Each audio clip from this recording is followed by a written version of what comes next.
Good morning. Right. As previous, we have discussed already about transport in plants. In that, as we are discussing with respect of the diffusion. But before going to that diffusion, let us discuss some more points prior to that one. As we have discussed that transport in plant,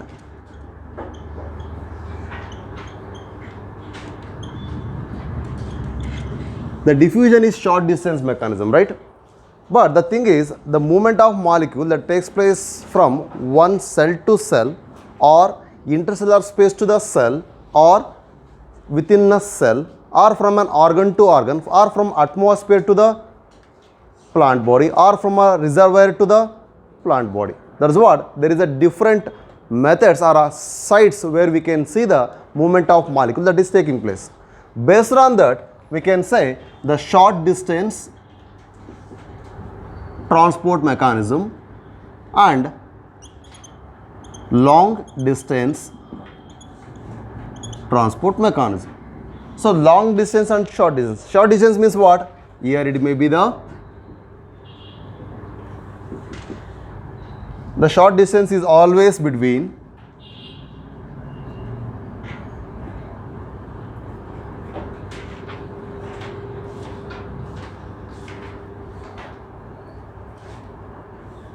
okay.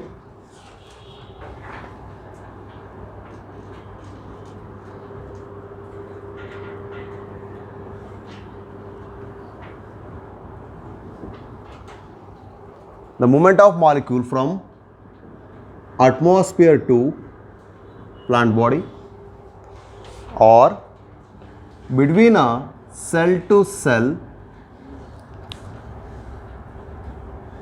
or within a cell or from intercellular space to the cell.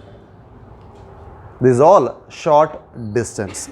But the thing is, the short distance will be carried out by the diffusion, what I have seen, especially to the gaseous molecule or maybe in the liquid molecules or in some solids. Rather than of the solids, we can see the diffusion. In that we can see the simple diffusion and also we can see the facilitated diffusion, right? Then apart from that, even we can see some active transport mechanisms which is also involved in short distance. What is that? We can see the cytoplasmic streaming. This is what I said, cytoplasmic streaming, nothing but cyclosis. The movement of cytoplasma, that is cytoplasmic streaming, is also called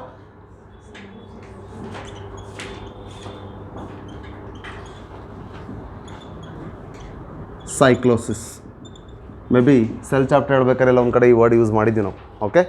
So cytoplasmic streaming is one of the active transport but involves in a short distance transport mechanism. Idu gottirli. Cell ಒಳಗಡೆ ಹಾಗಾದ್ರೆ diffusion ಅದೇ ತರನೇ ಇಲ್ಲಿ active ಅಲ್ಲ, ಇದು passive ಅಂತ ಅನ್ಕೊಂಡ್ರೆ wrong. So active transport mechanism which involves in the short distance is cytoplasmic streaming, nothing but it is cyclosis, the movement of molecules along the cytoplasm. Okay.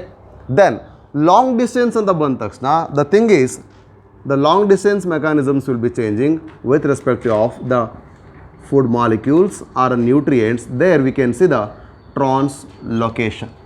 But there are different principles behind all these mechanisms, whether the long distance translocation, whether short distance diffusion or maybe the cyclosis.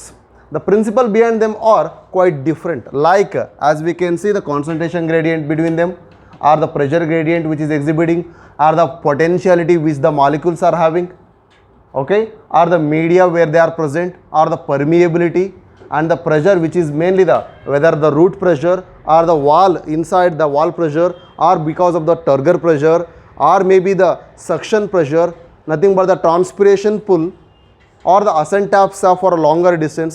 These are all the different principle like the mass flow or Munch hypothesis or a source to sink mechanism, nothing but the again pressure gradient it is.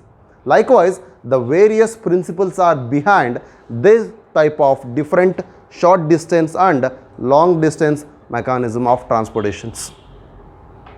Okay.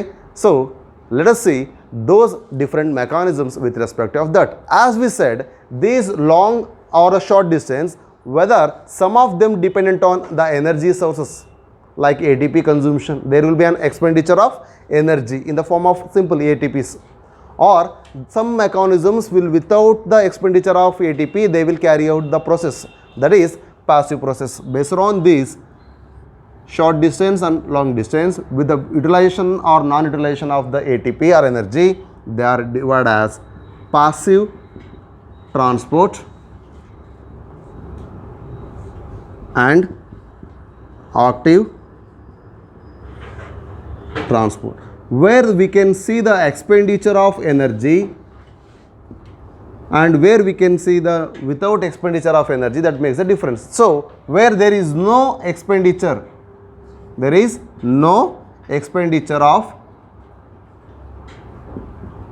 energy in the form of ATPs, that is what? Passive transport. The best example for it is diffusion. It is both simple diffusion and also facilitated diffusion along the concentration gradient. These two are the best examples. If it is utilizing the energy for movement of the molecule, that is a transportation, the expenditure of energy is done, that means it is active transport. That is best example is cyclosis. Okay. Likewise, we will discuss the two type of mechanism based on the source of energy, whether they are consumed or not. Clear? This is the second thing. Then the third thing is movement of molecule. ನಾನು ನಿನ್ನೆ start ಮಾಡ್ಬೇಕಾದ್ರೆ ಇದ್ರ ಬಗ್ಗೆ ಹೇಳಿದೆ, ಮುಂದಕ್ಕೆ ಮಾತಾಡಲೇ ಇಲ್ಲ ಇದ್ರ ನಾವು. So what is the movement of molecules? That makes a much difference. Okay, as we know, the movement of molecules or movement of the things or substances shows the particular directions. Based on the direction, we can divide the molecules, which are those. For example, you can see water molecule. Is it visible to you? ಕಾಣುತ್ತೆ ಇಲ್ಲಿ ಕೆಳಗೆ ಬರೆದ್ರೆ? Okay. The movement of molecule with respect of their directions of the movement. So if it is a water molecule, okay, how the direction we can see? What is the direction of water molecule which is moved inside the plant? It is the water flows in unidirection from source, that is the soil, where the capillary water is present. That capillary water is only absorbed, not the groundwater or not any other source of the water. Only the small pores which are present in the fine pores which are present inside the soil particle will hold the water. That water is absorbed from the roots. ನಾವಿನ್ನು root ಇರ್ಬೋದೆಲ್ಲ ನಾವು anatomically ಹೇಳೋದ್ರಿಂದ direct generally refer ಮಾಡ್ತಿರೋದು root ಅಂತ ಅಷ್ಟೇ. ಯಾಕೆಂದರೆ ಸಿಂಪ್ಲಾಸ್ ಅಪಪ್ಲಾಸ್ ಹೇಳ್ಬೇಕಾದ್ರೆ ರೂಟ್ ಏರಿಯಿಂದ ಮಾತಾಡೋಣ. So that roots to then what upper surface of plant body. ರೂಟಿಂದ ಅಂದರೆ ಶೂಟ್ ಸಿಸ್ಟಮ್ಗೆ ಹೋಗುತ್ತೆ, ಅಲ್ಲಿಂದ ಬೇರೆ ಬೇರೆ ಬೇರೆ ಬೇರೆ ಬ್ರಾಂಚಸ್ಗಳಿಗೆ ಅಂದರೆ ಯೂನಿ ಡೈರೆಕ್ಷನ್. ಹಾಗಾದರೆ from shoot system to root ಬರುತ್ತಾ water? No. That's why we are saying it as unidirectional with respect of what? The tissue called xylem. Here the major tissue which is involved is xylem. The vasculature which is here is xylem. Then what about other molecules? Not only the water which is transported in the plant, the molecules like minerals. How the minerals are get transported? Whether they are unidirectional or bidirectional? Minerals, they are multi-directional, nothing but bidirectional. But with respect to of xylem, they are unidirectional. ಯಾಕೆಂತ ಗೊತ್ತಾಯ್ತಾ? Because minerals are get absorbed through the soil by dissolved in water. That ionic form of the minerals got absorbed in the plant body, by the plant body. That's why when they get absorbed through the xylem source, then it is what? Unidirectional. But why I am quoting it as bidirectional? We will refer mineral nutrition, mineral nutrient. What is that thing? As we said here, the ions which have been get absorbed, that is in the inorganic forms. but when they got absorbed, they will get utilized by a particular sources where they are in a demand, like the leaf or a flower or any particular plant part of a shoot system, where they got demobilized from the source to sink, again sinks to source. For example, when the leaf is in a aging condition, when leaf is in a senescent condition, the ions will get demobilized. Example, sodium, best example. Sodium demobilisation ಮಾಡ್ತೀವಿ. ಒಂದು ಸಾಯಿಲಿಂದ ionic ಫಾರ್ಮಿಗೆ ಹೋಗಿತ್ತು water ಮೂಲಕ, ಲೀಫಿಗೆ ಹೋಗಿ ಸೇರಿಕೊಳ್ತು.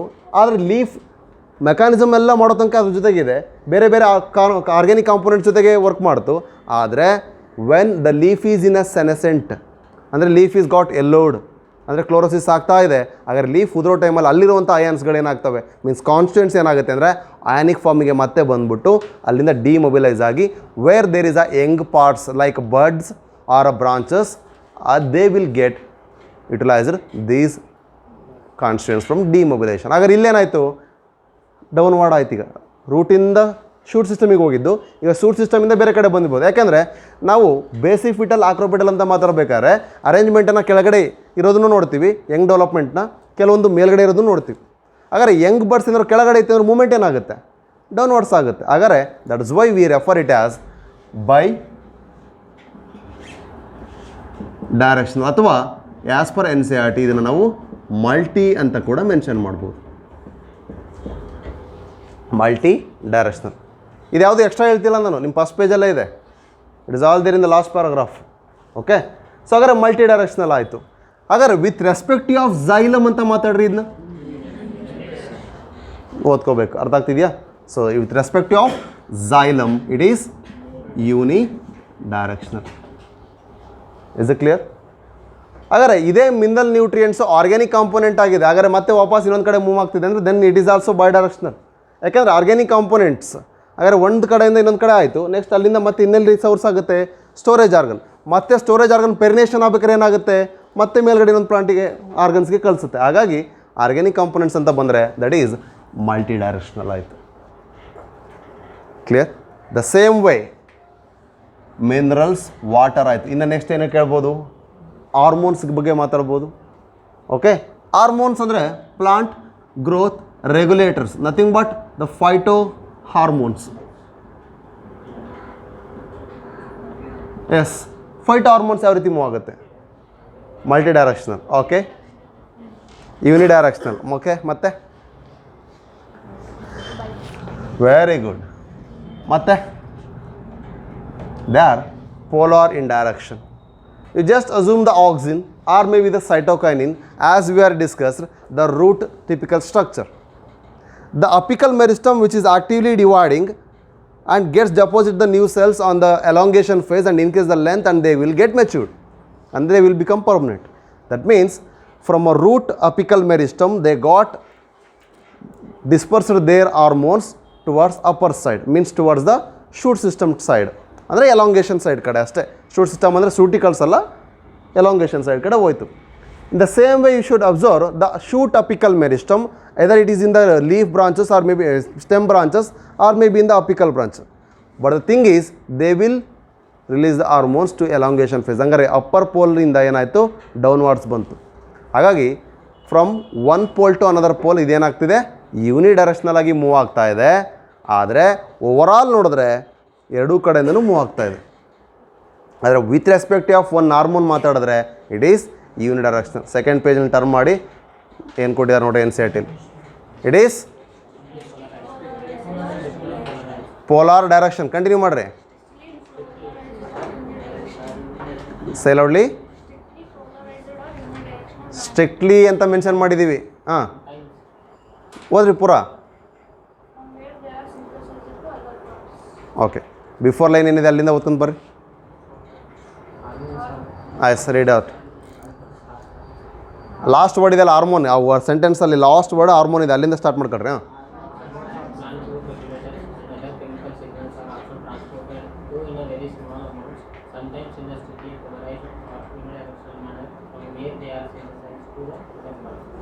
Just what I said, where they are synthesised root apical meristem, ಅಲ್ಲಿಂದ ಎಲ್ಲಿಗೆ ಹೋಗ್ತಾ ಇದ್ದಾವೆ, upper ಪಾರ್ಟ್ಸ್ಗೆ ಹೋಗ್ತದೆ. ಹಾಗಾದರೆ ಎಲ್ಲಿ synthesise site of synthesise to the site of action, ಅಂದರೆ ಬೇರೆ ಕಡೆಗೆ ಆಕ್ಷನ್ ತೋರಿಸ್ತದೆ ಡಿವೈಡ್ ಆಗಲಿಕ್ಕೆ, ಅದನ್ನು ಹೇಳಿದ್ದು. ಹಾಗಾಗಿ ಸ್ಟ್ರಿಕ್ಟ್ಲಿ ಅಂತ ಕೊಟ್ಟಿದ್ದಾರೆ ಆ್ಯಂಡ್ ಸಮ್ಟೈಮ್ಸ್ ಅಂತ ಮೆನ್ಷನ್ ಮಾಡಿದ್ದೀವಿ. ಅಂದರೆ ವೆರಿ ಸ್ಟ್ರಿಕ್ಟ್ಲಿ ಅಂತ ಮೆನ್ಷನ್ ಮಾಡಿದಾಗ ಬೇರೆದು ಕೂಡ ಇದೆ, ಇಲ್ಲ ಅಂತ ಅಲ್ಲ ಆಬ್ವಿಯಸ್ಲಿ, ಆದರೆ ನಾವು ಪ್ರಿಯಾರಿಟಿ ಕೊಡಬೇಕಾದ್ರೆ ಏನಕ್ಕಾಗಾರೆ they are polar always strictly they are what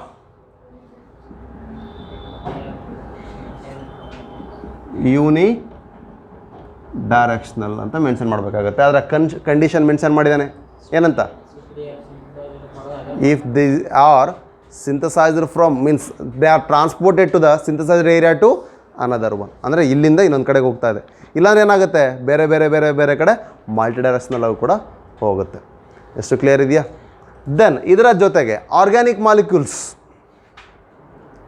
ಹಾಗೇ ನಾನೇನು ಸೆನೆಸೆನ್ಸ್ ಬಗ್ಗೆ ಹೇಳೋದ್ನಲ್ಲ ಅದೇ ಕಂಡೀಷನ್ಸ್ ನಾವು ಯೂಸ್ ಮಾಡಬೇಕು. For example organic molecules, organic compounds. Okay, example glucose, which has been transported as in the form of sucrose and it has been stored in the form of storage organ as a starch. But when there is a demand, automatically the route is also acts as sometimes source anta maatadtivi, right? Agar ille enaytu bidirectional, that is what it is also multi, adarallu kuda special ಆಗಿ by directional ಅಂತ ಕರಿತೀವಿ. ಅರ್ಥ ಆಗ್ತಿದೆಯಾ? So ಈ ರೀತಿಯಾಗಿ ನಾವು ಮಾತಾಡ್ತಾ ಬರ್ತೀವಿ. This all about directions. So molecular basis ಮೇಲೆ and involvement of tissues basis ಮೇಲೆ ನಾವು ಡೈರೆಕ್ಷನ್ಸನ್ನು ಮಾತಾಡ್ತಾ ಇದ್ದೀವಿ. ಇವು ಕೂಡ ಇಂಪಾರ್ಟೆಂಟ್. ಬರ್ತಕ್ಕಂಥ ಒಂದೇ ಕ್ವಶನ್ ಆಗಿರ್ಬೋದು, ದೇವೇ ಪ್ರಿಯರ್ ಟು ಫಸ್ಟ್ ಪೇಜ್ಗೆ ಪ್ರಿಯರ್ ಆಗ್ಬೋದು, ಹೇಳೋಕ್ಕಾಗಲ್ಲ. ಸೊ ಇದು ಫಸ್ಟ್ 2-3 ಪ್ಯಾರಾಗ್ರಾಫ್ಸಲ್ಲಿರ್ತಕ್ಕಂಥ content. As we discuss in the previous, ನಿನ್ನೆ ನಾವು ಮಾತಾಡಿದ ಹಾಗೆ diffusions, right? So movement of molecular from its higher concentration the lower concentration ಅಂತ ನೋಡಿದ್ವಿ. And then permeability of molecule ಕೂಡ ಇಂಪಾರ್ಟೆಂಟ್ ಆಗುತ್ತೆ, ಪರ್ಮಿಬಿಲಿಟಿ ಆಫ್ ದ ಮೆಮ್ಬ್ರೇನ್ ಕೂಡ ಇಂಪಾರ್ಟೆಂಟ್ ಆಗುತ್ತೆ. Size that is also depends because it is a slow process. ಅದರಲ್ಲೂ molecular size small ಇತ್ತು ಅಂದರೆ ಆ ಸ್ಲೋ ಪ್ರೊಸೆಸ್ಸಲ್ಲೂ ಕೂಡ ಸಮ್ ವಾಟ್ ಫಾಸ್ಟರ್ ಇರುತ್ತೆ. ಮಾಲಿಕ್ಯುಲರ್ ಸೈಜ್ ಲಾರ್ಜರ್ ಇತ್ತು ಅಂದರೆ ಆ ಸ್ಲೋ ಪ್ರೊಸೆಸ್ ಇನ್ನೂ ಕೂಡ ಸ್ಲೋ ಆಗುತ್ತೆ. That means the temperature, pressure and concentration gradient are directly proportional to the diffusion rate. Temperature increase ಆಗಿದೆಯಾ, ಮಾಲಿಕ್ಯುಲರ್ ಮೂಮೆಂಟ್ ಕೂಡ ಇನ್ಕ್ರೀಸ್ ಆಗುತ್ತೆ, ಡಿಫ್ಯೂಷನ್ ಇನ್ಕ್ರೀಸ್ ಆಗುತ್ತೆ. ಪ್ರೆಷರ್ ಇನ್ಕ್ರೀಸ್ ಆಗಿದೆಯಾ, ಡಿಫ್ಯೂಷನ್ ರೇಟ್ ಇನ್ಕ್ರೀಸ್ ಆಗುತ್ತೆ. ಟೆಂಪ್ರೇಚರ್, ಪ್ರೆಷರ್, ಕಾನ್ಸಂಟ್ರೇಷನ್ ಗ್ರೇಡಿಯಂಟ್ ಕೂಡ ಇದೆ, ಹಾಗಾದರೆ ಮತ್ತು ಮಾಲಿಕ್ಯುಲರ್ ಮೂಮೆಂಟ್ ಏನಾಗುತ್ತೆ, ಇನ್ಕ್ರೀಸ್ ಆಗುತ್ತೆ. Nothing but diffusion is directly proportional to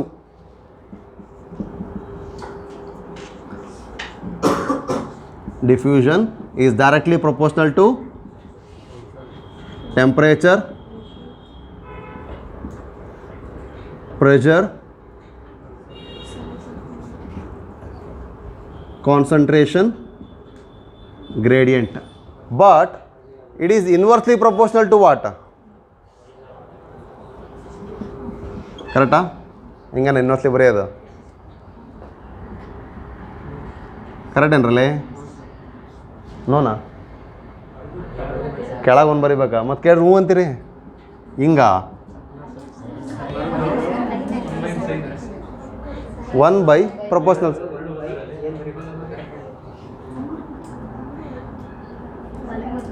ಅರ್ಥ ಆಗಲಿಲ್ಲ ನನಗೆ. ನನಗೆ ಗೊತ್ತಿರಂಗೆ ಹಿಂಗೆ ಬರೀತೀವಿ, ಹಿಂಗೆ ಬರಿಬೋದು. ತಪ್ಪಿದೆಯಾ ಇದು? Okay, so it is inversely proportional to what? ಅಂದರೆ ಇಲ್ಲಿ ಒಂದು ಜಾಗದಲ್ಲಿ ನಾನು ಏನು ಬರೀಬೇಕು ಅದನ್ನು ಬರೆದ್ರೆ ಕರೆಕ್ಟ್ ಆಗುತ್ತೆ ಅಲ್ವಾ? ಹೌದಾ, ಸರಿ. It is inversely proportional to what? Size of molecule. ಹಾಗಾದ್ರೆ ಸೈಜ್ ಇನ್ಕ್ರೀಸ್ ಆದರೆ ಇದು ಡಿಫ್ಯೂಷನ್ ರೇಟ್ ಅಂದರೆ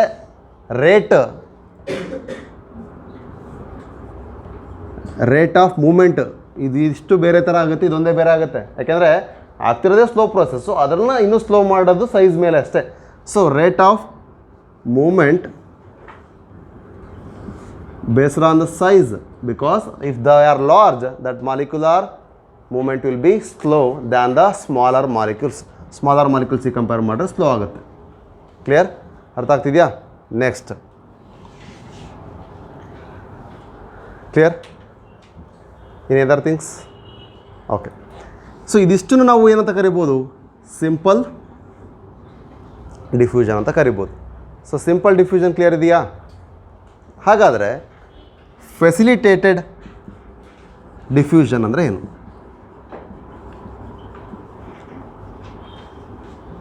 ಯಾವುದೇ ಡಿಫ್ಯೂಷನ್ ಆದರೂ ಕೂಡ ಎನರ್ಜಿ ಅಂತೂ ಯೂಸ್ ಆಗಲ್ಲ, ಹಾಗಾಗಿ it is passive.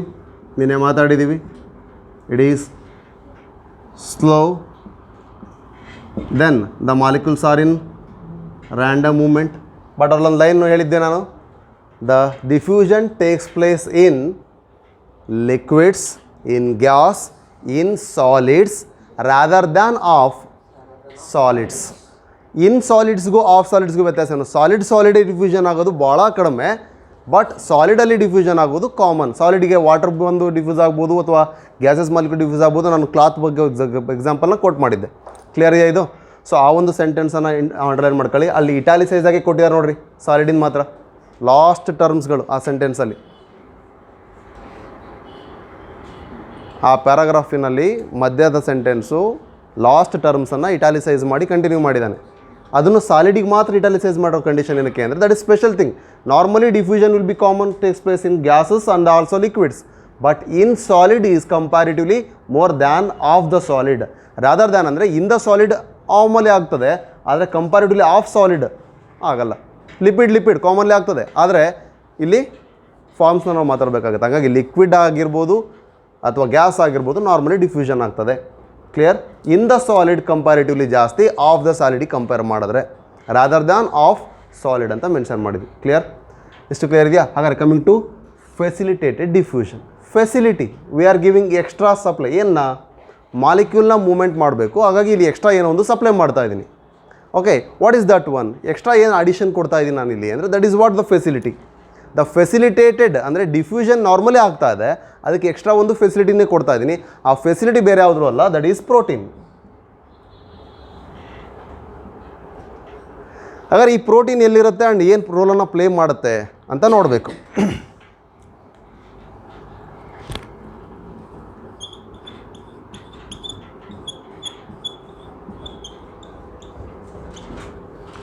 Okay,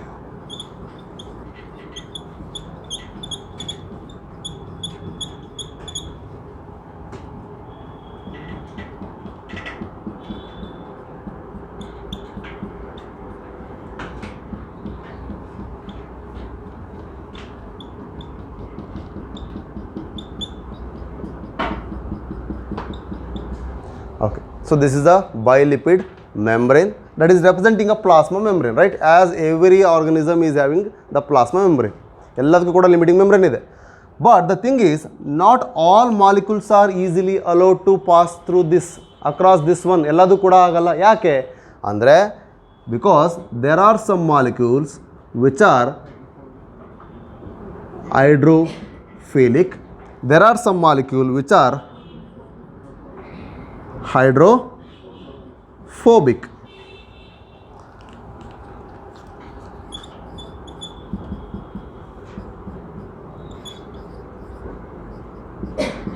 Okay, what happens to the hydrophobic molecule? For example, see lipid ಏನಾಗಿದೆ? ಈಸಿಲಿ ಸಾಲ್ವ್ ಆಗುತ್ತೆ ಎದರಲ್ಲಿ? ಲಿಪಿಡಲ್ಲೇ. Because we know this is a lipid bilipid layer ಇದೆ. So lipid is soluble in that lipid. ಆಯಿಲಲ್ಲೇ ಹೆಂಗೆ solve ಆಗುತ್ತೆ? ವಾಟರ್ಲೇ ಹೇಗೆ ಡಿಸಾಲ್ವ್ ಆಗುತ್ತೆ? ಅದೇ ರೀತಿಯೇ lipid is soluble in lipid. ಹಾಗಾಗಿ easily it gets transported across the membrane, diffuse ಆಯಿತು. ಆದರೆ that is what I said, hydrophobic. ಅಥವಾ ಇಲ್ಲಿ ಬರದೆ ಲಿಪಿಡ್ ಮೆಮ್ಬ್ರೇನೇ ಇದೆ, ಆದರೆ ಗ್ಯಾಸಸ್ ಆಗಿದೆ, easily it is permeable across the membrane. ಇದು ಕೂಡ ಬಂತು. But if it is water molecule, it will be not allowed to cross the membrane easily because there is a lipid bilayer. It is not soluble in the lipid. ಹಾಗಾದ್ರೆ ಈಗಲೇನಾಯಿತು?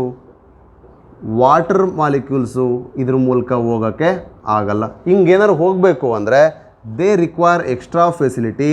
That extra facility is the transmembrane proteins. These proteins acts as an enzyme. As we know, enzymes are protein made molecules. The enzyme is having specificity. this also having specificity. The proteins will also have the binding sites. These binding sites will be allowed to get binded with the hydrophilic molecules. When the hydrophilic molecule binds on the active sites, that molecule easily rotates the component and makes the movement. Here hydrophilic molecules will get attached to what? Proteins. Agar this protein is acting as what?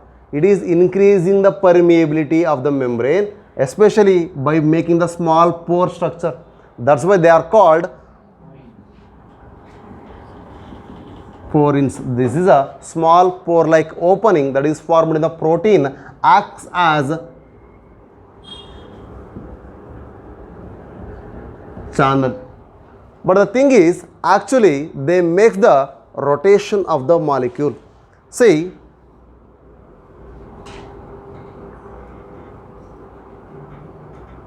it is its binding site. Protein ಏನೋ binding site ಇದೆ. The molecule will comes, ಈ ಥರ ಇದೆ ಇದರ molecule, ಎಷ್ಟು ಇಲ್ಲಿದ್ದಾವೆ. ಆದರೆ ಇಲ್ಲಿ ಏನಾಗುತ್ತೆ, easily it will gets binds. Now it rotates this protein and releases molecule. Likewise, again it gets back to normal position. ಮತ್ತೆ ಏನಾಗ್ತದೆ, ಆಕ್ಟಿವ್ ಸೈಟ್ಸ್ನ ಫ್ರೀ ಮಾಡ್ಕೊಳ್ಳುತ್ತೆ, ಇನ್ನೊಂದು ಮಾಲಿಕ್ಯೂಲ್ ಬೈಂಡ್ ಆಗುತ್ತೆ, ಮತ್ತೆ ಇಲ್ಲಿ ಇದಾಗುತ್ತೆ. ಹಾಗಾದರೆ what is the first property of a facilitated diffusion ಅಂದರೆ, there should be always a concentration gradient. Facilitated diffusion ಆಗಬೇಕು ಅಥವಾ ನಾರ್ಮಲಿ ಡಿಫ್ಯೂಷನ್ ಯಾವುದೇ ಆಗಬೇಕು ಅಂದ್ರೂ must and should concentration gradient ಮೊದಲೇ ಇರಬೇಕು. ಫೆಸಿಲಿಟೇಟೆಡ್ ಡಿಫ್ಯೂಷನ್ ಪ್ರೋಟೀನ್ ಇದೆ, ಪ್ರೋಟೀನ್ ಬಂದ್ಬಿಟ್ಟು ಮಾಲಿಕ್ಯೂಲ್ನ ಅಟ್ರಾಕ್ಟ್ ಮಾಡುತ್ತೇನೋ, there should be always a prior diffusion gradient, nothing but that what the concentration gradient should be existed, ಮೊದಲೇನೆ ಪ್ರೀ ಎಕ್ಸಿಸ್ಟಿಂಗ್ ಇರಬೇಕು. ಹಾಗಾಗಿ first condition there should be, cover ಆಗುತ್ತಾ ಇದು ಇಲ್ಲಿ, concentration gradient that should be preexisted already ಇದೆ. Then second thing ಏನು, main property ಏನಪ್ಪ diffusion, ಈ ಫೆಸಿಲಿಟೇಟೆಡ್ ಡಿಫ್ಯೂಷನಲ್ಲಿ ಅಂದರೆ ಸಿಸ್ಟರ್ಸ್ ನೆನ್ಪು ಮಾಡ್ಕೋಬೇಕು. ಸಿಸ್ ಅಂತ ಕರಿತಿರಲ್ಲ ಕಾಮನ್ ಆಗಿ, ಶಾರ್ಟ್ಕಟ್ ಆಗಿ ಬ್ರೋ ಸಿಸ್. ಈ ಸಿಸ್ ಪ್ರಾಪರ್ಟಿ ನೆನ್ಪು ಮಾಡ್ಕೋಬೇಕು ನಾವೀಗ. ಆಕ್ಟಿವ್ ಟ್ರಾನ್ಸ್ಪೋರ್ಟಲ್ಲಾದರೂ ಅಷ್ಟೇ, ಫೆಸಿಲಿಟೇಟೆಡ್ ಟ್ರಾನ್ಸ್ಪೋರ್ಟಲ್ಲೂ ಅಷ್ಟೇ. ಸಿಸ್ಗಳು ನೆನಪಾದರೆ ಗೊತ್ತಾಗ್ತದೆ. ಸಿಸ್ ಏನಿಲ್ಲ ಅಂದರೆ ಫಸ್ಟ್ ದಟ್ ಈಸ್ ಸೆಲೆಕ್ಟಿವ್ ಅಥವಾ ಸ್ಪೆಸಿಫಿಕ್. ಎಲ್ಲಾದ್ರ ಜೊತೆನೂ ಹೋಗ್ಬಿಟ್ಟು ಮಾಲಿಕ್ಯೂಲ್ ಏನಾಗಲ್ಲ, ಬೈಂಡ್ ಆಗಲ್ಲ. Only it binds to particular molecule. That is what the specificity.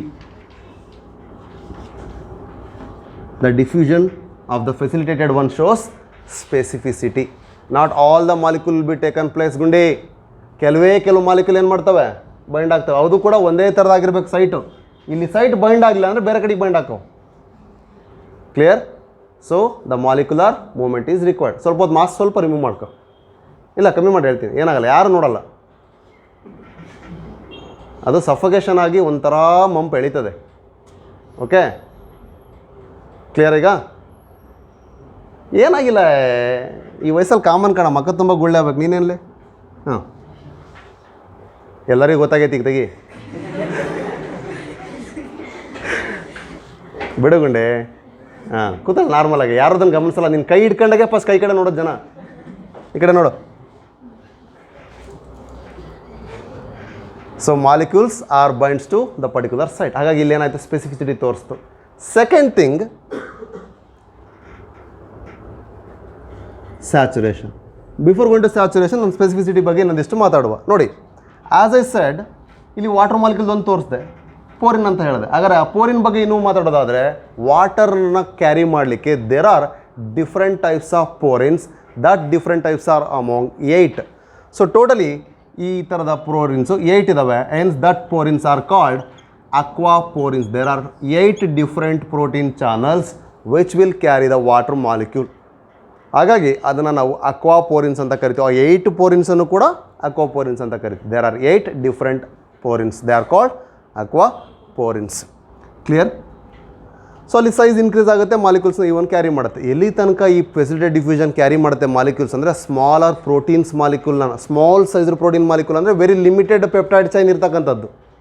So ಆ ಮಾಲಿಕ್ಯೂಲ್ಸನ್ನು ಕೂಡ it will allow to get. Protein ಮಾಲಿಕ್ಯೂಲೇ ಆದರೆ smaller protein of the minimum size 50 kb ಅಥವಾ ಅದಕ್ಕಿಂತ ಒಳಗಿರ್ತಕ್ಕಂಥ molecular ಸೈಜನ್ನು easily it will carry. That is the thing here. And you can see there are some protein molecules with acts as a transmembrane proteins ಅಂತ ನಾವು already plasma membrane ಓದಬೇಕಾದ್ರೆ ಮಾತಾಡಿದ್ದೀವಿ. The transmembrane proteins are intensive protein but they are forming the channels. Biomolecule ಓದಬೇಕಾದ್ರೆ we have studied GLUT4. ಹಾಗಾದರೆ GLUT4 ಬೇರೆ ಮಾಲಿಕ್ಯೂಲ್ನ transfer ಮಾಡುತ್ತಾ? ಯಾವ ಮಾಲಿಕ್ಯೂಲ್ನ ಟ್ರಾನ್ಸ್ಫರ್ ಮಾಡುತ್ತೆ? Glucose transfer molecule called fourth. So fourth protein ಅಂದರೆ ಗ್ಲೂಕೋಸ್ ಟ್ರಾನ್ಸ್ಫರ್ ಮಾಡ್ತಕ್ಕಂಥ ಮಾಲಿಕ್ಯೂಲ್ಸಲ್ಲಿ ಫೋರ್ತ್ ಒನ್ ಇದೆ. ಅದನ್ನು ಐಡೆಂಟಿಫೈ ಮಾಡಿ ನಾವೇನಂತ ಕರಿತಿದ್ದೀವಿ? GLUT4 ಅಂತ ಕರೆದಿದ್ದೀವಿ. The GLUT4 only transports glucose. It is specifically binds to that one. ಈಗ ಇಲ್ಲಿ GLUT4 ಇದೆ, ಅದು ಬೇರೆದ್ರ ಜೊತೆ ಬೈಂಡ್ ಆಗುತ್ತಾ? No, only it binds to the glucose molecule. ಹಾಗಾಗಿ it carries glucose and it binds here and transport that by rotations. ಅಷ್ಟೇ. ಹಾಗಾದರೆ ನೆಕ್ಸ್ಟ್ ಯುವರಾಜ್ ಏನಾಗುತ್ತೆ? GLUT4 ಗ್ಲೂಕೋಸನ್ನು ಟ್ರಾನ್ಸ್ಫರ್ ಮಾಡ್ತು, ಅಕೋಪೋರಿನ್ಸ್ ವಾಟರ್ನ ಟ್ರಾನ್ಸ್ಫರ್ ಮಾಡ್ತು. ಈಗ ನೀವು ನೋಡಿದ್ರಲ್ಲ, ಇಲ್ಲಿ ಬರೆದಿರಲ್ಲ ಸೋಡಿಯಮ್ಮು ಪೊಟ್ಯಾಷಿಯಮ್ಮು ಅಂತ. ಈಗ ಸೋಡಿಯಂ ಬರಬೇಕು, ಅಕ್ರಾಸ್ ದ ಮೆಮ್ರೇನ್ ಬರುತ್ತೆ. ಓಕೆ, ಹಾಗಾದ್ರೆ ವಾಪಸ್ ಇಲ್ಲಿಂದ ಪೊಟ್ಯಾಷಿಯಮ್ ಹೋಗುತ್ತೆ, ಅದು ಬೇರೆ ಮೆಕ್ಯಾನಿಸಮ್, ಅದನ್ನ ಆಮೇಲೆ ನೋಡುವ. That is what. ಹಾಗಾದ್ರೆ ಈ ಚಾನಲ್ ಕೂಡ ಏನು ತೋರಿಸಿದೆ? ಇದು ಕೂಡ ಸೋಡಿಯಮ್ನ ತೋರಿಸುತ್ತೆ. ಹಾಗಾದ್ರೆ ಇಲ್ಲಿ in these channels can we see the specificity other than the sodium? Can it bind? No. Other than the sodium ಅಂದ್ರೆ ಇನ್ನೇನು? ಅಕೋಪೋರಿನ್ಸ್ನ ಬಿಟ್ಟು ಅಕೋಪೋರಿನ್ಸ್ ಕೆಲಸನ ಇದು ಮಾಡೋಕ್ಕಾಗುತ್ತಾ? ನೋ. ಹಾಗಾದರೆ it only ಟೇಕಪ್ಸ್ Ather potassium in ಆಂಟಿಪೋರ್ಟ್.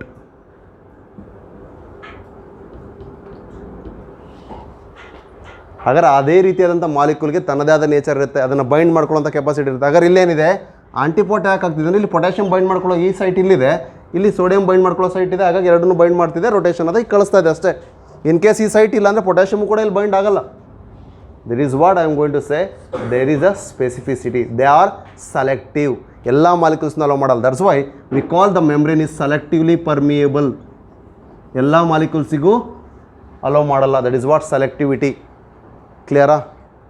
Next, ಈಗ ಸ್ಯಾಚುರೇಷನ್ ಇದೆಯಲ್ಲ, how many protein channels are allowing the sodium molecules here? Sodium ಅಯಾನ್ಸನ್ನು ಎಷ್ಟು ಮಾಲಿಕ್ಯೂಲ್ಸ್ ಅಲೋ ಮಾಡ್ತಾ ಇದೆ ಪ್ರೋಟೀನ್ ಮಾಲಿಕ್ಯೂಲ್ಸು? ಎರಡೇ. ಈಗ ಫಾರ್ ಎಕ್ಸಾಂಪಲ್ ಇಲ್ಲಿರ್ತಕ್ಕಂಥದ್ದೆಲ್ಲದೂ ಕೂಡ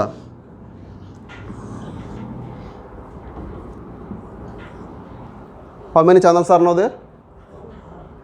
ಓಕೆ, 4 ಎಲ್ಲಿದೆ? 1 2 3 4. ಇದನ್ನು ಬಿಟ್ಬಿಡೋಣ, ಕನ್ಫ್ಯೂಸ್ ಆಗ್ತಿರಿ, ವಾಟರ್ದೇ ಇರಲಿ ಇದು.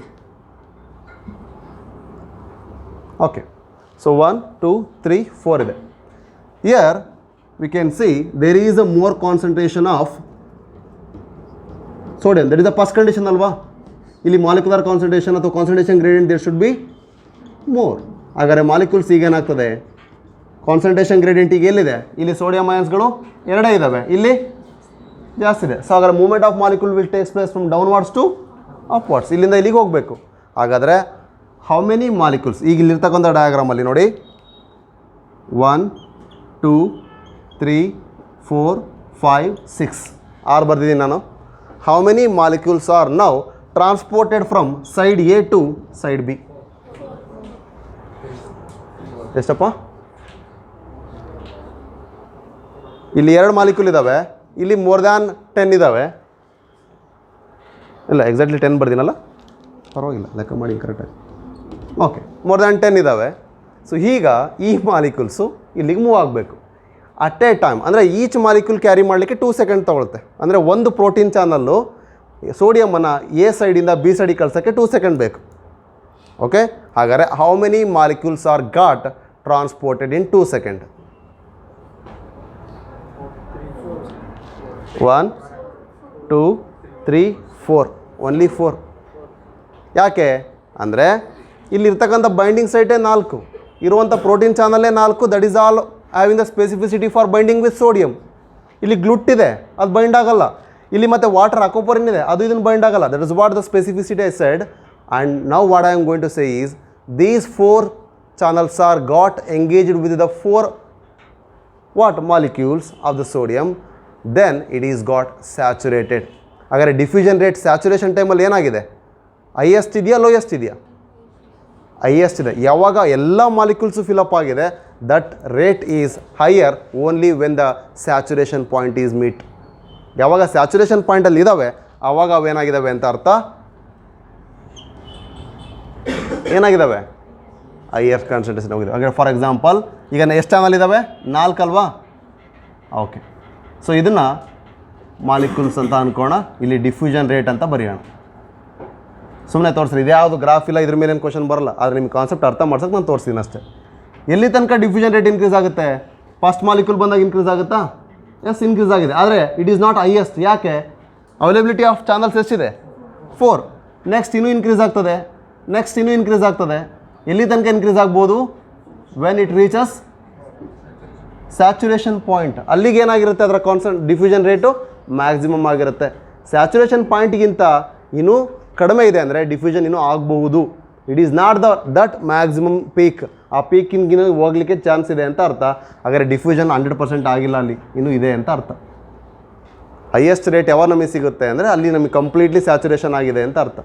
ಹಾಗಾದರೆ ನೆಕ್ಸ್ಟ್ ಇನ್ನೂ 10 ಮಾಲಿಕ್ಯೂಲಲ್ಲಿ 4 ಅಷ್ಟೇ ಹೋಗಿದ್ವು. ಈಗ ಮತ್ತೆ ರೊಟೇಷನ್ ಆಗ್ತದೆ, ಮಾಲಿಕ್ಯೂಲ್ಸ್ನ ಅಲ್ಲಿ ಕ್ಯಾರಿ ಮಾಡಿದ್ದು ಬಿಡುತ್ತೆ. ಯಾಕೆ ಹೇಳ್ರಿ? 4 + 2. ಸೊ ಈ 2 ಬಿಟ್ಬಿಡೋಣ. ಈಗ 4 ಇದೆ. ಹಾಗಾದ್ರೆ ಈ ಮಾಲಿಕ್ಯೂಲ್ಸ್ ಮೂವ್ ಆಗ್ತದಾ? ಈಗ 2 ಸೇರಿಸ್ಕೊಳ್ರಿ. ಆಲ್ರೆಡಿ 2 ಇತ್ತು, +4 ಹೋಯ್ತು. ಎಷ್ಟು ಹೋಯ್ತು? 6 ಇಲ್ಲ ಆಯಿತು. 4 + 2 ಈಗ ಕಳಿಸಿದ 4, ಮೊದಲಿಂದ 2, 6 ಆಯಿತು. ಇಲ್ಲಿ ಎಷ್ಟಿದೆ? 6 ಇದೆ. ಹಾಗಾದ್ರೆ ಈಗೇನಾದ್ರು ಮೂವ್ಮೆಂಟ್ ಆಗುತ್ತಾ? No. There is a concentration gradient is 0 equal. The concentration difference ಇಲ್ಲ ಅಂದಮೇಲೆ ನೆಟ್ ಮೂವ್ಮೆಂಟ್ ಈಸ್ ಆಲ್ವೇಸ್ 0. ಈಗ ಮಾಲಿಕ್ಯುಲರ್ ಕಾನ್ಸಂಟ್ರೇಷನ್ ಇಲ್ಲಿ ಜಾಸ್ತಿ ಆಗ್ತಾ ಇದೆಯಪ್ಪ. ಹಾಗಾದರೆ ಮೊದಲಿಗಿದ್ದಂಥ ಮಾಲಿಕ್ಯೂಲ್ಸಲ್ಲಿ 1, 2, 3, 4 ಹೋಗಿದೆ. ಹಾಗಾದ್ರೆ ಉಳಿದೆಷ್ಟು? ಈಗ 8 ಆದವು. ಈಗ ಎಕ್ಸ್ಟ್ರಾ 1-2 ಮಾಲಿಕ್ಯೂಲ್ ಬಂದಿದ್ದಾವಲ್ಲ, 8 ಆದವು. ಈಗ ಮಾಲಿಕ್ಯುಲರ್ ಮೂವ್ಮೆಂಟ್ ಏನಾಗುತ್ತೆ? ಮತ್ತೆ ಎ ಇಂದ ಬಿಗಾಗುತ್ತೆ. ಓಕೆ, ಎ ಇಂದ ಬಿಗೆ ಆಗ್ಬೇಕಾದ್ರೆ ಎಷ್ಟು ಚಾನಲ್ಸ್ ಅವೈಲೇಬಲ್ ಇದ್ದಾವೆ? 4. ಹಾಗಾದ್ರೆ ಇನ್ನೂ 2 ಸಲ ಆಗ್ತದೆ. ಹಾಗಾದ್ರೆ 5th ಮಾಲಿಕ್ಯೂಲ್ ಹೋಗ್ಬೇಕಾದ್ರೆ ಏನಾಗುತ್ತೆ? It takes 4 second to complete movement ಆಗಲಿಕ್ಕೆ. ಟೋಟಲ್ 10 ಇತ್ತಲ್ಲ? 4 ಇದೆ. ಓಕೆ, 4 ಅಯಾನ್ ಮಾತ್ರ ಉಳಿತವೆ, 4 ಅಯಾನ್ ಹೊರ ಹೋಗ್ತವೆ. ಟೋಟಲ್ ಎಷ್ಟಿದೆ? 6. 1, 2. ಓಕೆ, 2 ಮಾಲಿಕ್ಯೂಲ್ಸ್ ಉಳಿತವೆ ನೋಡಪ್ಪ. Okay, right. ನೋಡಪ್ಪ, 10 ಇತ್ತು ಫಸ್ಟಿಗೆ, 11 ಇತ್ತು. 11 ಬರೆದಿದ್ದೀನಿ ಫಸ್ಟಿಗೆ, ಕರೆಕ್ಟಾ? ಮೋರ್ ದನ್ 10 11 ಇತ್ತು. ಈಗ 11ಅಲ್ಲಿ ಆಲ್ರೆಡಿ 2 ಇತ್ತು. ಫಸ್ಟಿಗೆ 4 ಹೋದ್ರೆ ಇನ್ನು ಎಷ್ಟು ಉಳಿತಿಲ್ಲಿ? 7 ಉಳಿತು. ಓಕೆ, ಅದಕ್ಕೆ ಇನ್ನೊಂದು 2 ಮಾಲಿಕ್ಯೂಲ್ ಎಕ್ಸ್ಟ್ರಾ ಹಾಕಿದೆ. 7 + 2 9. ಈಗ 9 ಇಲ್ಲಿದೆ, ಇಲ್ಲಿ 6 ಇದೆ. ಹಾಗಾದ್ರೆ ಇಲ್ಲಿ ಎಷ್ಟು ಮಾಲಿಕ್ಯೂಲ್ ಹೋಗ್ಬೋದು ಇನ್ನು? ಓಕೆ, ಹಾಗಾದರೆ ಮಾಲಿಕ್ಯುಲರ್ ಕಾನ್ಸಂಟ್ರೇಷನ್ ಇಲ್ಲಿ ಕಡಿಮೆ ಇದೆ, ಇಲ್ಲಿ ಜಾಸ್ತಿ ಇದೆ. ಹಾಗಾದ್ರೆ ಇಲ್ಲಿರ್ತಕ್ಕಂಥ ಎಲ್ಲ ಸೈಟು ಬೈಂಡ್ ಆಗುತ್ತೆ. ಆಗ 4 ಮಾಲಿಕ್ಯೂಲ್ ಕೂಡ ಇಲ್ಲಿಂದ ಹೋಗ್ತವೆ. ಹಾಗಾದ್ರೆ 4 ಮಾಲಿಕ್ಯೂಲ್ ಇಲ್ಲಿಂದ ಹೋದರೆ ಇಲ್ಲಿ ಉಳಿಯೋದು 3 ಅಷ್ಟೇ. ಓಕೆ, ಎಲ್ಲ ಸೈಟು ಅವೈಲೇಬಲ್ ಇದ್ದಾವೆ. ಯಾಕಂದರೆ ಇಲ್ಲಿ ಕಾನ್ಸಂಟ್ರೇಷನ್ ಗ್ರೇಡಿಯಂಟ್ ಕಡಿಮೆ ಇದೆ, ಡಿಫ್ರೆನ್ಸ್ ಕಮ್ಮಿ ಇದೆ ಇಲ್ಲಿಗೂ. ಹಾಗಾಗಿ ಇಲ್ಲಿ 6, ಮೊದಲೇ 2 ಇದ್ದಿದ್ದು, ಆಮೇಲೆ 4. ಇಲ್ಲಿ 11 ಇದ್ದಿದ್ದಲ್ಲಿ 4 ಹೋದವು, ಉಳಿದಿದ್ದು 7 ಪ್ಲಸ್ ನಾನೇನು ಆಡ್ ಮಾಡಿದೆ? 2 ಆಡ್ ಮಾಡಿದೆ, 9 ಆಗಿದ್ದಾವೆ. 9ಅಲ್ಲಿ ಈಗ 4 ಲೆಸ್ ಮಾಡಿರಿ. ಸೊ ಹಾಗಾದ್ರೆ ಇಲ್ಲೇನಾಯಿತು? 10 ಆದವು, ಇಲ್ಲಿ 5 ಉಳಿದು. ಹಾಗಾದ್ರೆ ಕಾನ್ಸಂಟ್ರೇಷನ್ ಈಗ ಮಾಲಿಕ್ಯೂಲ್ಸ್ ಇಲ್ಲಿಂದ ಈ ಕಡೆ ಬರ್ತವೆ ಹೊರತು ಇಲ್ಲಿಂದ ಈ ಕಡೆ ಹೋಗಲ್ಲ. ಅಂದರೆ what is that means? That is what saturation. Clear? ಎಲ್ಲಿ ತನಕ ಈ ರೀತಿ ಆಗ್ತಾ ಹೋಗುತ್ತೆ ಅನ್ನೋದು ಕಾನ್ಸಂಟ್ರೇಷನ್ ಗ್ರೇಡಿಯಂಟ್ ಎಲ್ಲಿ ತನಕ ಇರುತ್ತೆ ಅಲ್ಲಿ ತನಕ. ಈಗ ಜಸ್ಟ್ ನಾವು ಒಂದು ಕಂಡೀಷನ್ ನೋಡಿದ್ವಿ, 2 ಕಡೆ ಈಕ್ವಲ್ ಆಯಿತು, 6 6 ಅಂದರೆ ಅವಾಗ ಏನಾಯ್ತು? ಮೂವ್ಮೆಂಟು 0. ಹಾಗಾಗಿ the net movement is always dependent on concentration gradient. Where there is a higher concentration, the molecule moves from that concentration to the lower concentration. ಇದನ್ನು ನಾನು ನಿನ್ನೆ ಹೇಳ್ಬೇಕಾದ್ರೆ ಕೈನೆಟಿಕ್ ಎನರ್ಜಿ ಬೇಸಿಸ್ ಮೇಲೆ ಹೇಳ್ತಾ ಬಂದೆ ಅಷ್ಟೇ. Okay, then the thing is saturation is another property. ಆಯಿತು, ಎರಡನೇದಾಯಿತು. What is the third property? ಸಿಸ್ಸಲ್ಲಿ ಇನ್ನೊಂದು ಪ್ರಾಪರ್ಟಿ ಹೇಳಿದ್ವಲ್ಲ, ಯಾವುದು? ದಟ್ ಈಸ್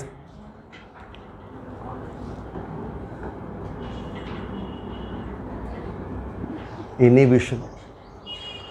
ನಾನಿಲ್ಲಿ ಎಂಜೈಮಿಗೆ ಕಂಪೇರ್ ಮಾಡಿದ ತಕ್ಷಣ ಇದನ್ನು ಕಾಂಪಿಟೇಟಿವ್ ಇನಿಬಿಷನ್ ಅನ್ಕೋಬೇಡಿ. There is no competitive inhibition here, just inhibitions. ಹೇಗೆ? There are some chemicals are some molecules will bind to the active site. ನಾನು ಇಲ್ಲಿ ಹೇಳಿದೆ, ಈಗ ಅಕೋಪರಿನ್ ಬಗ್ಗೆ ಮಾತಾಡ್ಬೇಕಾದ್ರೆ ಹೇಳಿದೆ, the site will be like this ಅಂತ ಅಲ್ವಾ? ಈ ಥರ ಮಾಲಿಕ್ಯೂಲ್ ಇದೆ. ಹಾಗಾದ್ರೆ ಇಲ್ಲಿರೋದು ಈಸಿಯೆಲ್ಲ ಬೈಂಡ್ ಆಗುತ್ತಾ ಬೈಂಡ್ ಆಗಲ್ವ? ಬೈಂಡ್ ಆಗುತ್ತೆ. But when the inhibitor molecule will binds to the site,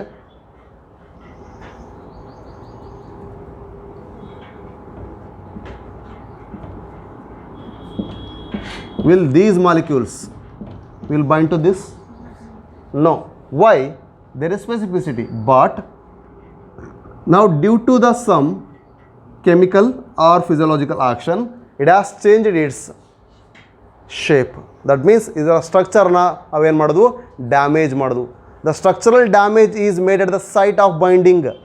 Then the aquaporin will not carry the water molecule, will carry the molecule other than it. ಅದು ಯಾವುದಕ್ಕೆ ಬೈಂಡ್ ಆಗಲಿಕ್ಕೆ ಅಲೋ ಮಾಡುತ್ತೆ ಆ ಥರ ಇದನ್ನು ಸ್ಪೆಸಿಫಿಸಿಟಿಯಾಗಿ ಬೈಂಡ್ ಮಾಡ್ಕೊಳ್ಳುತ್ತೆ. ಹಾಗಾಗಿ ಏನಾಯಿತು? Inhibition will alters the rate of facilitated diffusion. ಯಾಕೆಂದರೆ ಸ್ಪೆಸಿಫಿಕ್ ಮಾಲಿಕ್ಯೂಲ್ ಇರಬೇಕು, ಸ್ಯಾಚುರೇಷನ್ ಲೆವೆಲ್ನ ನೋಡಬೇಕು, ಅದರ ಜೊತೆಗೆ ಇನಿಬಿಷನನ್ನು ನೋಡಬೇಕು. ಕ್ಲಿಯರ್? ಅರ್ಥ ಆಗ್ತಿದೆಯಾ? ಆ ರೀತಿಯಾಗಿ this is the main property of facilitated diffusion. Clear? ಅರ್ಥ ಆಗಿದೆಯಾ? 3 ಕ್ಲಿಯರಾ? ಓಕೆ, ಇಷ್ಟು ನಿಮಗೆ ಗೊತ್ತಾಯಿತು ಅಂದರೆ ಅಲ್ಲಿ ಫೆಸಿಲಿಟೇಟೆಡ್ ಡಿಫ್ಯೂಷನ್. ಹಾಗಾದ್ರೆ ಇಲ್ಲಿ ಪ್ರೋಟೀನ್ ಚಾನಲ್ ಆಯ್ತಲ್ಲ, that is what? It is not pump. ಪಂಪಿಗೂ ಚಾನಲ್ಗೂ ವ್ಯತ್ಯಾಸ ಇದೆ. ಪಂಪ್ ಅಂದರೆ ಎನರ್ಜಿ ಯುಟಿಲೈಸೇಷನ್ ಆಗುತ್ತೆ, ಚಾನಲ್ ಅಂದರೆ ಎನರ್ಜಿ ಯುಟಿಲೈಸೇಷನ್ ಆಗಬೇಕಾಗಿಲ್ಲ, it will just binds. Channel ಅಂತ ನೆನ್ಪು ಮಾಡ್ಕೊಡ್ರಿ, ನೀವು ಸುಮ್ಮನೆ ಅದು ಓಪನ್ ಮಾಡಿದ್ರೆ ಸಾಕು ಗೇಟ್, ಅದ್ರ ಪಾಡಿಗೆ ಅದು ಅರಿಯುತ್ತೆ. ನೀವು ಅಲ್ಲೇನಾದ್ರು ಮೋಟ್ರ್ ಹಾಕಿ ದಬ್ಬಂಗಿಲ್ಲ ನೀರನ್ನ, ದಟ್ ಇಸ್ ವಾಟ್ ಚಾನಲ್. ಅದೇ ಏತ ನೀರಾವರಿ ಕೇಳಿದಿರಲ್ಲ, ಪಂಪ್ ಮಾಡ್ತೀವಿ ನೀರು ಒಂದು ಕಡೆಯಿಂದ ಇನ್ನೊಂದು ಕಡೆಗೆ, ಹಾಗಾದ್ರೆ ನಾವು ಎಕ್ಸ್ಟ್ರಾ ಎನರ್ಜಿನ ಅಪ್ಲೈ ಮಾಡ್ತಾ ಇದ್ದೀವಿ. That is what the next thing is, active transport. Okay, before going to that, let us summarize some of the things. ಇನ್ನೂ ಭಾಳಷ್ಟು ಪಾಯಿಂಟ್ಸ್ ಇದಾವೆ ಇದರಲ್ಲಿ.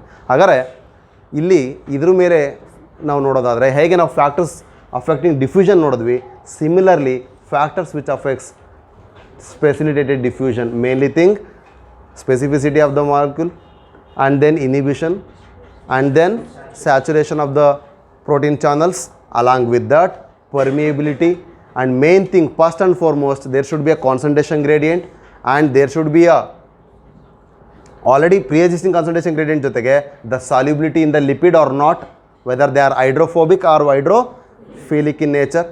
ಇವೆಲ್ಲದರ ಬೇಸಿಸ್ ಮೇಲೆ if we have added some more temperature, ಅದರ ಜೊತೆಗೆ ಕೂಡ ಇನ್ಕ್ರೀಸ್ ಆಗ್ತದೆ.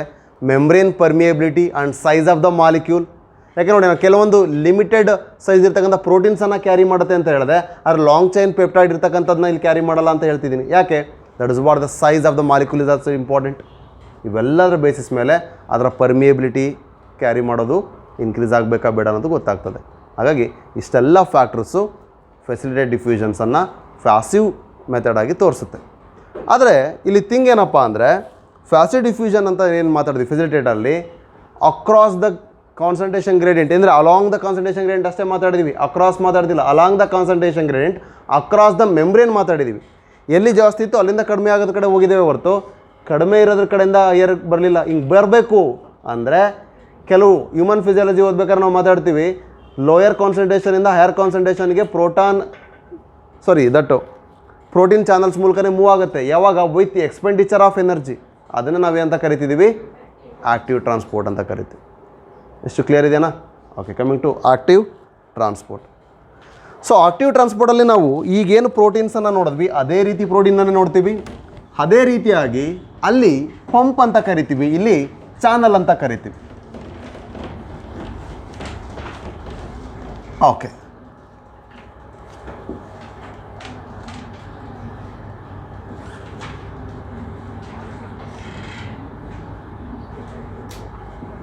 here we can see the movement of molecule from its higher concentration to lower concentration. No, from its lower concentration to the higher concentration. See, the movement of molecules are here. Across this is a semi-permeable membrane, and the movement of molecule will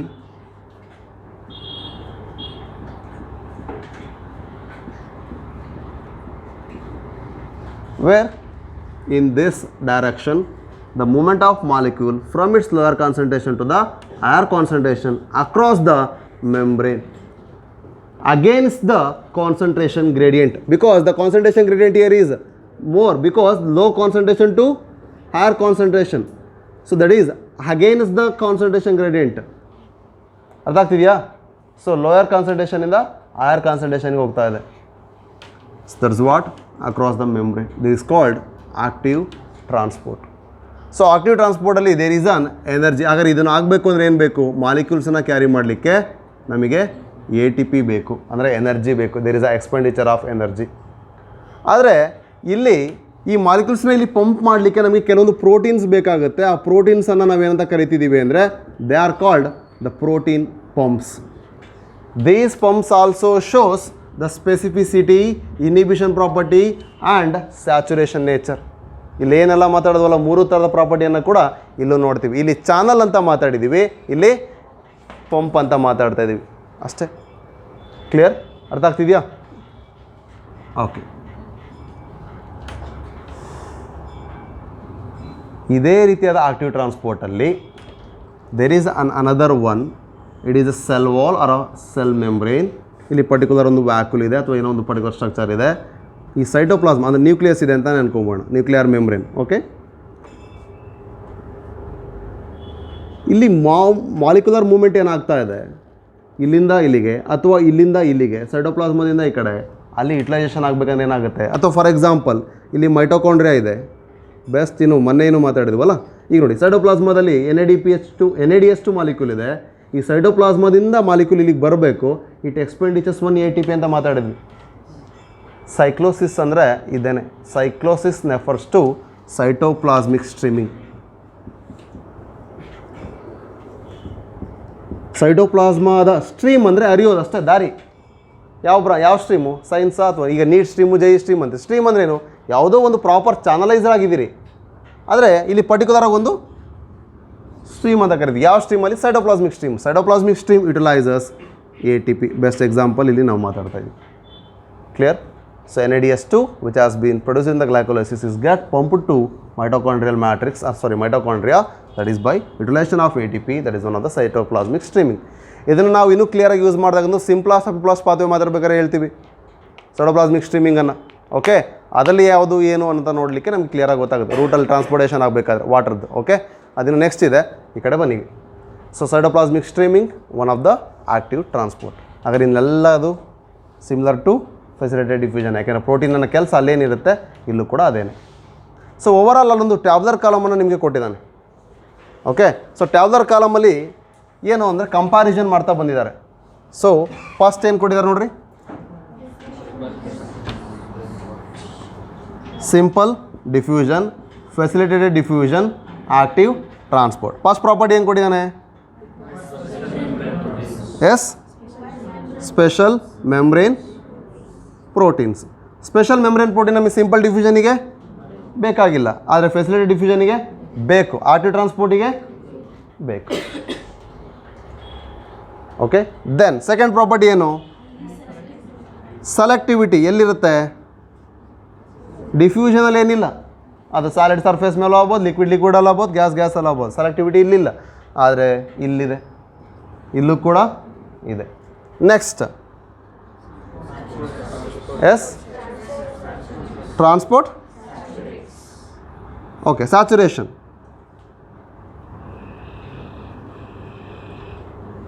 ಇಲ್ಲಿ no, ಇಲ್ಲಿ okay. Next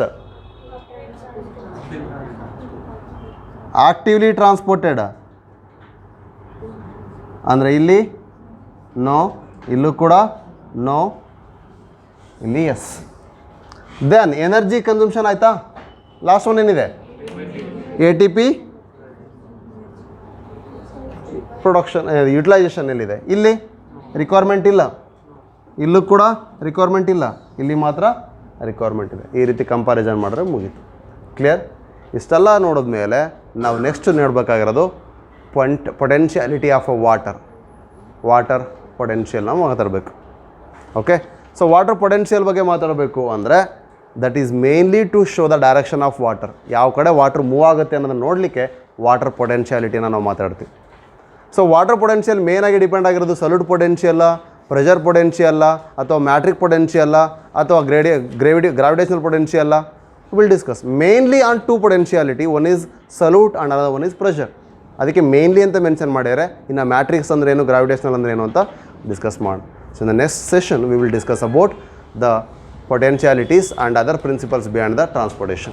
Okay, thank you.